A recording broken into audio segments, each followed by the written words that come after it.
అందరికీ శుభోదయం అండి. నేటి సాక్షి పేపర్ హెడ్లైన్స్ ఒకసారి చూద్దాం.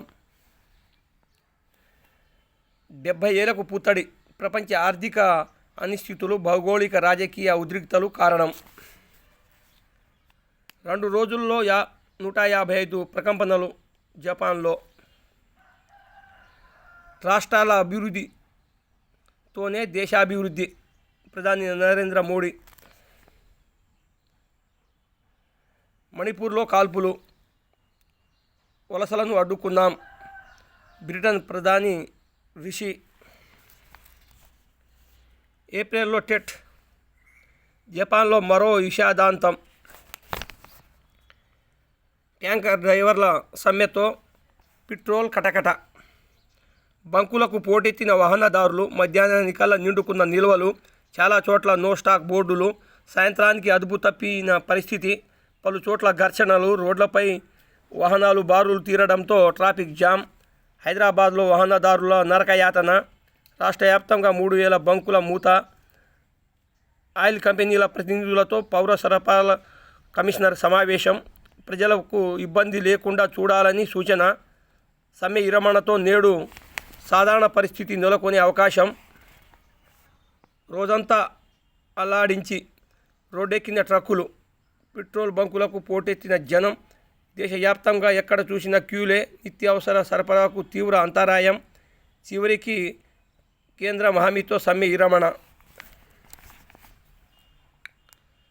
సమైక్య స్ఫూర్తితో సాగుదాం, ప్రజా సంక్షేమం, రాష్ట్ర సమగ్రాభివృద్ధి లక్ష్యంగా పనిచేయాలి. రాష్ట్ర ప్రభుత్వం నీతి ఆయోగ్ నిర్ణయం. సీఎం రేవంత్, డిప్యూటీ సీఎం భట్టీతో నీతి ఆయోగ్ బృందం భేటీ. 16వ ఆర్థిక సంఘం కేటాయింపులు, వెనుకబడిన ప్రాంతాల గ్రాంట్లు ఇప్పించాలని కోరిన ముఖ్యమంత్రి. హైదరాబాద్ చుట్టూ మెట్రో, 5 కారిడార్లలో మెట్రో రైల్ 2వ దశ విస్తరణకు సమగ్ర ప్రణాళికలు. ఉన్నత స్థాయి సమీక్షలో ముఖ్యమంత్రి రేవంత్ రెడ్డి ఆదేశం. సింగరేణికి కొత్త బాస్. ఆధునిక మగ్గాలు ఆగాయి. సన్నాలు పైకి. భారీగా పెరుగుతున్న బియ్యం ధరలు. క్వింటాల్ 7,800కి చేరిన జై శ్రీరామ్. తర్వాత 200 తగ్గింపు. అదే దారిలో హెచ్ఎంటీ ధర 7,000 పైనే. బీపీటీ, ఆర్ఎన్ఆర్ తెలంగాణ సోనా 5,500 నుంచి 6,500 వరకు. వానాకాలంలో సన్నాల దిగుబడి తగ్గడమే ప్రధాన కారణం. బడ్జెట్లో భారీ అంచనాలొద్దు.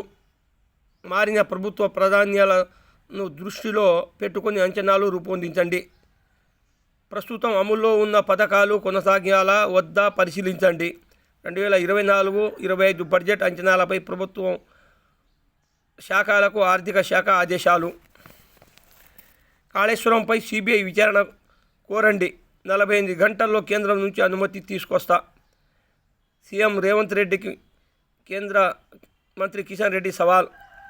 మార్చి తొలి వారంలోగా లోక్సభ షెడ్యూల్ వెలువడే అవకాశాలు. జనసేనతో పొత్తు ఉండదని వెల్లడి. కేసీఆర్ను రక్షించేందుకే సిబిఐ విచారణ. కేంద్ర మంత్రి కిషన్ రెడ్డిపై మంత్రి పొన్నం ఫైర్. ప్రజాపాలన దరఖాస్తులకు ఈ నెల 6 వరకే గడువు అని స్పష్టీకరణ. లారీ డ్రైవర్ల ఆందోళనపై కేంద్రం స్పందించాలని డిమాండ్. కాళేశ్వరంలో కేంద్రానికి వాటాలు. వారంలోగా న్యాయ విచారణకు ఆదేశిస్తాం. 10 ఏళ్లలో సిబిఐ, ఈడీ విచారణ ఎందుకు చేయలేదు? ఇప్పుడు ఎందుకు సిబిఐ, ఈడీ విచారణ అడుగుతున్నారు? కిషన్ రెడ్డి ఆరోపణలపై మంత్రి ఉత్తమ్ కుమార్ రెడ్డి ఫైర్. సమాప్తం.